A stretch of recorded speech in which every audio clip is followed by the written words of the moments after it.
Hi, Davi here, and today we have a new episode in the Art Review series, and today we'll be checking out the work of Madow Tsai here on Instagram. So I'm going to be focusing more on their traditional sketches because they're very unique. It's ink work. I think they're using some kind of felt tip pen for it, and the vast majority, or pretty much all of it, is done with this sort of red pigment or ink. Well, they have some digital stuff too, which are cool, right? But you'll notice the lines are way thicker for them. And they tend to have like a brownish sort of tint all throughout. Like it doesn't change depending on the color underneath or the flats underneath. It's sort of like a solid, consistent hue all throughout or value. But you can tell just by the proportions of their bodies. They draw the same, like it's their style, it's their anatomical sort of style. Their figures are kind of chunky, kind of thick. Reminds me a little bit of another artist we reviewed on the channel named Nurzhan. I believe it's Nurzhan something. I'll have to check later. Let me just change something here. Okay. And I think it's almost like a daily practice almost, because a huge chunk of their feed is just like doing these red inked drawings. Let me just zoom in here. I want to watch this video. Right? And they're drawing directly too. It's not like they have like a rough sketch in pencil in the beginning. It's like just straight to the point. And yeah, you're not gonna get the line always right at the first try, but you know, so that means you're gonna have to like they're not even redrawing the line. Sometimes they're re-emphasizing the line, sure, but I think the reason why they're able to draw it somewhat accurately is because they're kind of slow. I mean, yeah, it's a time because based on the time lapse, I can tell that the way they do the line work, it's a little more like it's paced in a very deliberate kind of way, which helps this artist think more, right? So because that's the thing about time-lapse videos, like it kind of skews how you think a sketch ought to look like in terms of its process. Like you think it's gonna be as fast, even though you know it's a time lapse, but because you're seeing things in like a super fast paced kind of manner, subconsciously I think you sort of think that that's how the artist works in real life, but it isn't. I'm guessing they're pretty slow with it, or not slow, but just deliberate. You can tell with the thighs, very chunky. Even the arms, everything is like short, stubby, chunky, thick. And they love the whole horns thing, like devil horns. Pretty cool. Yeah, I'm not sure what pen they're using, but I think it's a felt tip pen. Looks like it, like some kind of thin marker. Or a fine liner. But yeah, they're drawing very directly. I don't see a lot of hatching lines as well. It's all heavy on the contours. Reminds me of another artist named Okinawa Nogori. Okinawa Nogori. And maybe another artist named, I forgot.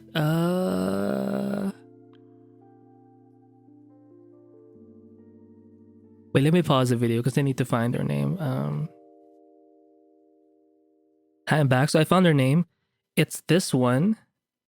Yeah. Just by looking at this thumbnail, you can tell that the ink work, I mean, there is some hatching for this one, but it's not a big part of the artwork. You can tell they do emphasize a lot the contours mainly, and then if they have to, they'll add either a hatching technique or just a black fill-in to cover up some areas. So what's her name again? I think their tag name for this one is Odura Maatio. I believe they have a couple of names or a couple of tags. I don't actually know their real name. Odoru,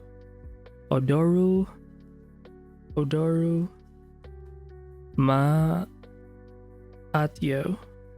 Odoru Maatio. Wait, let me pause the video again because I need to find the other one. Because right now I'm thinking of another recent artist we reviewed. I am back again. So here's another artist I would recommend. Again, look at the ink work for this guy. They're doing it digitally, but it almost like they're going for a felt tip look when it comes to their ink work. Basically, the ends of those line strokes have a little bit of a bleed in them. So I think I would recommend Makura as well. So let me write her name down. Makura. Okay, so let me go back to this guy and see some more stuff. Look at that. Let's go further top. Right here, let me just see if we can flip through. Yeah. And they're very focused on this kind of one character or one, not one, like one, not theme, but archetype. It's basically a girl with horns, who's kind of thick. That's pretty much their main subject matter. I'm not sure. Hopefully, I think I mentioned. I'm not sure if I mentioned Ludo Lullabi. Ludo Lullabi. Now for that guy, I think it's a lullaby. Okay. For them, they focus a lot on female characters, but in this case, or for their case, it's they combine that subject with mech parts. So usually their arms are going to be like mechanized or robotic or something. They're going to look like some kind of android when it comes to that. But you can tell like every single piece is like the main thing, subject they keep gravitating towards to is, chicks and mechs. In this case, it's, or for the case of Madow Tsai, it's girls and thick girls and horns, or demon girls, right? And I guess their favorite color is red. I mean, it's a good look. It's a good look. And also, I think out of all the hues in the color spectrum, I believe red has like the darkest value or the heaviest value. So maybe that's why they're using it. But aside from that, it is a very aesthetic, very striking color. And it can represent so many things. For some people, it's like love or passion. Some it's like anger or lust. It really depends. Or sometimes wealth or money, right? It can mean... Oh, this one does have some hatching, but it's kind of done differently. It is going along the form, but it's kind of flat in a way. Pretty cool. I think Ludo also does a lot of traditional sketches, so maybe that's why I also thought of their work. Interesting. Oh, this one doesn't have horns. So let me see this guy. Nice heels. Again, with the thick sort of physiques. Again, I recommend Nurzhan something. I forgot the last name, but proportion-wise, they have the same preferences. The bodies tend to be a little more chunkier, more, heavy in a good way, right? Oh, look at that. Oh. And that's the thing about sketches. You don't have to have everything figured out in this kind of stage. It's more of it's a great way to explore ideas. But I'll be honest, their sketches look pretty cool. Like, it's very presentable. I think for most people when we sketch, it's gonna look kind of trash. So And I think it's because they're very deliberate with, or they're very slow. Or sorry, they're just not trying to speed up the process. Like they take their time when it comes to these like idea explorations. So that's why it looks a little more composed, more well drawn out. But my god, they look so nice. Right? I mean, yeah, the lines are not perfect, but they're not cluttered. Like they look in a way like finished as well. Yeah, they're kind of they don't go beyond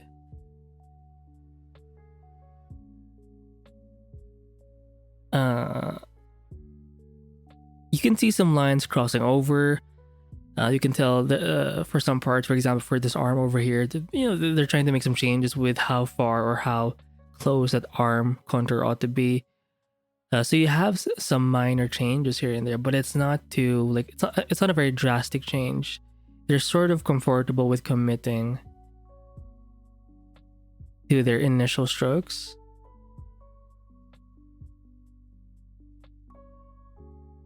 By the way, I'll be honest, guys, because I feel like I have to say it. Right now, as of this recording, my gout is flaring up. It was already going away in my knee, but now it kind of transferred to my big toe. So for those of you who don't know, or know rather,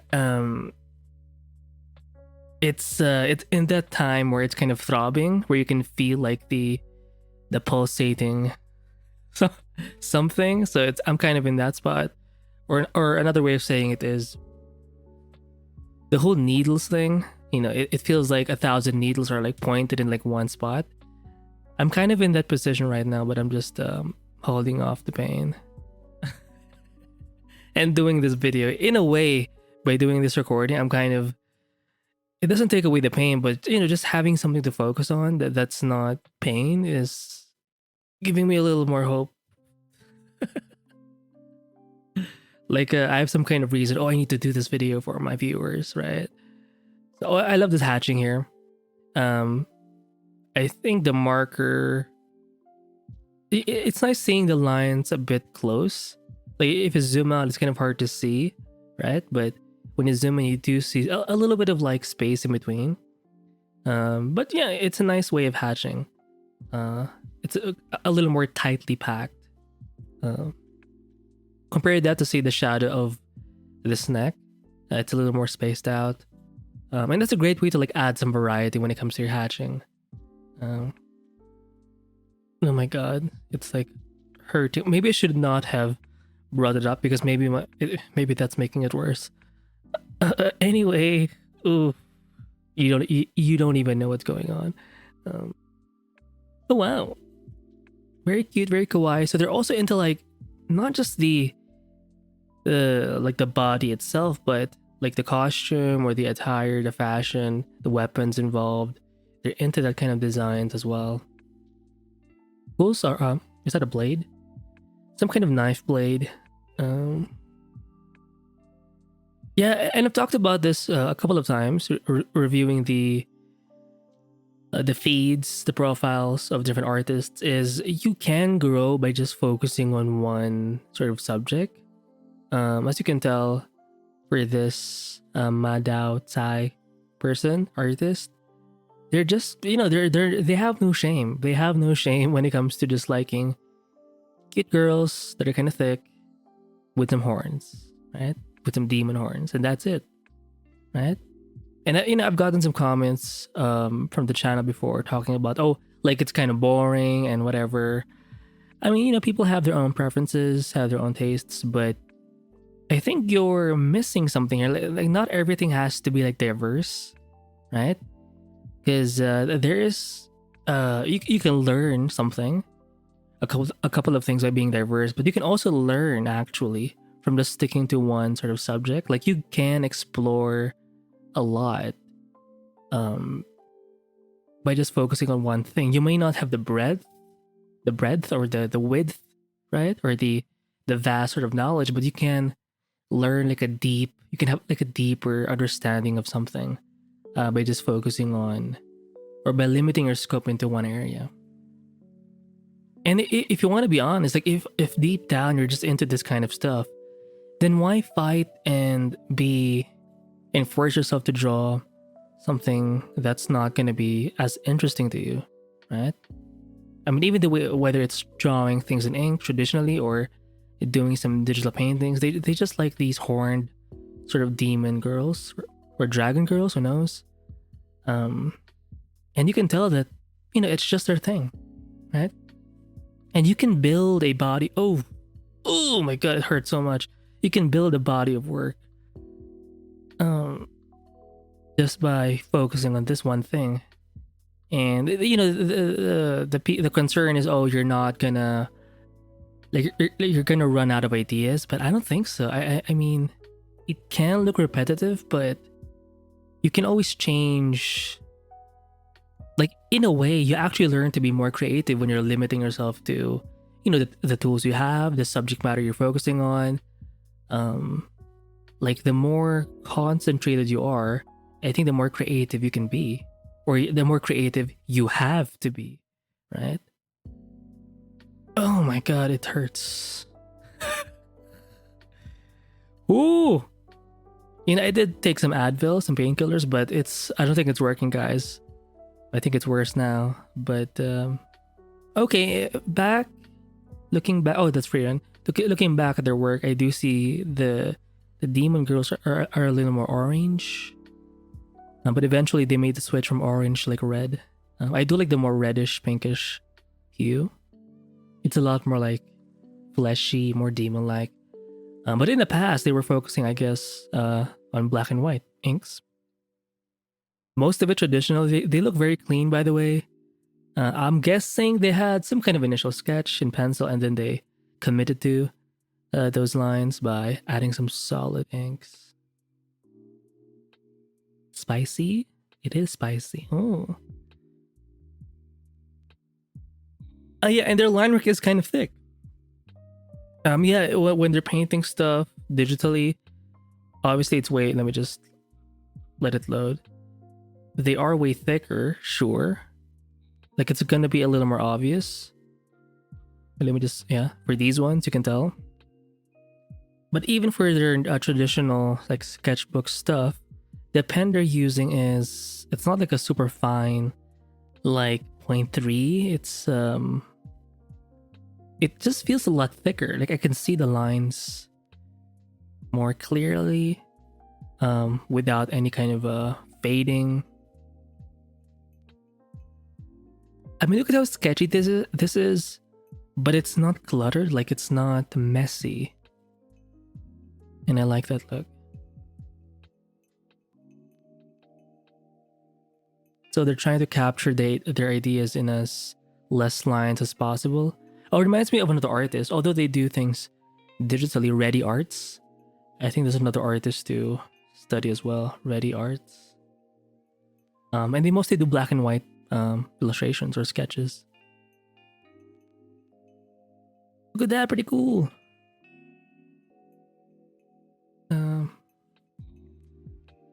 Yeah, so anyway, that's it for this art review of Madow Tsai. I highly recommend the work, especially if you're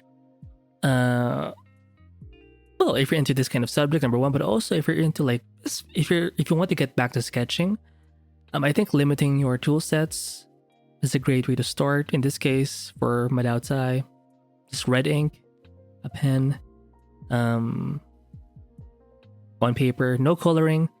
The only color here is from the actual like ink pen, which is all red. And yeah, focusing on just one subject you dearly, immensely admire and like. So and just be honest, don't have shame, and just be, I guess, yourself, right? I mean, just looking at these drawings, they look like they were done with fun, right? So hopefully that's the same energy you're able to sort of feel when you're doing your own work. So yeah, I highly recommend this artist.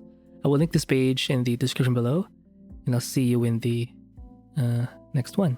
But let me just see this video because let's see their process a bit. Again, with the red ink, it's some kind of felt tip pen.